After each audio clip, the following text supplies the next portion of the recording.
This is a story my mother told me about my father, Robert. He didn't talk about it often, but when he did, she said his voice would lower and his face would pale as if he was reliving it all over again. He swore it was true, a night he never forgot. My mom said he told her the story when they were still dating, and the way he described it chilled her to the bone. It happened when my dad was a teenager, on a cold autumn night as he was biking home from a friend's house. The moon hung low in the sky, casting pale streaks of light across the narrow dirt path that snaked through the woods. Robert adjusted his grip on the handlebars of his bike, shifting his weight nervously from one foot to the other. His breath clouded the cold night air. Beside him stood his friend Jonah, who had also been at Tim's house that evening. "That was a good game," Robert said, trying to break the silence that had been lingering between them. "Yeah," Jonah replied, kicking at a loose pebble on the path. "You heading straight home?" "Yeah, you." Taking the shortcut through the park. Jonah nodded toward the darkened forest ahead. "It's faster. But..."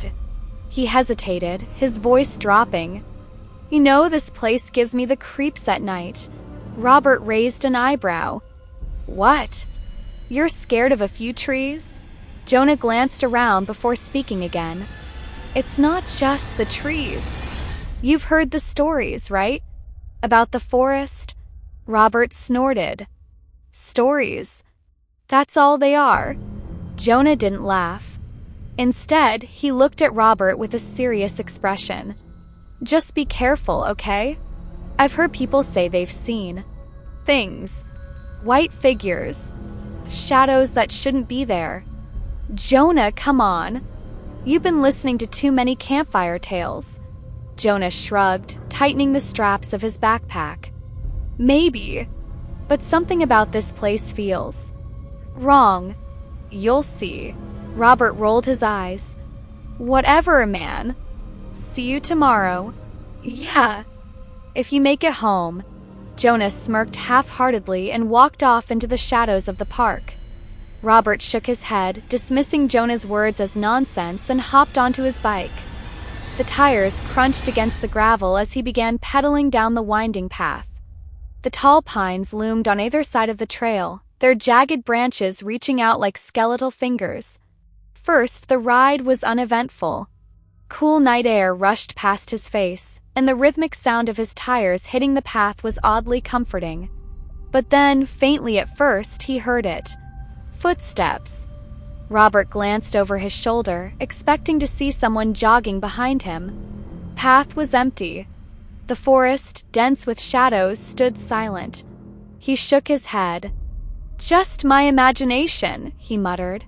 He pedaled faster, the sound of his bike chains filling the air. But the footsteps came back, louder this time. Quick. Heavy. Someone was running. Robert's heart began to pound. He glanced back again, his breath hitching. Still no one. The forest remained still, as though it were holding its breath. "Who's there?" he shouted, his voice echoing into the void. No response. Just the rustling of leaves. Robert gripped the handlebars tighter and sped up, his legs burning as he pushed harder.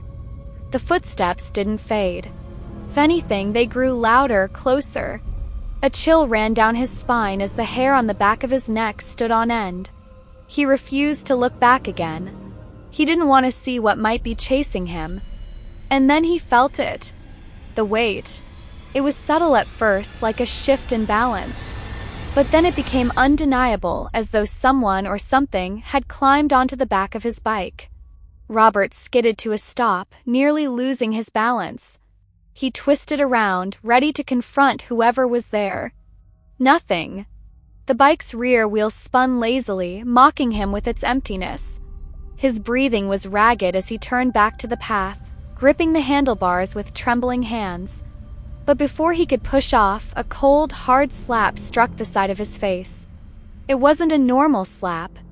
The hand was icy and the texture felt wrong. It was smooth, dry, and unnaturally light, like chalk. Robert screamed, falling off his bike and crashing onto the dirt.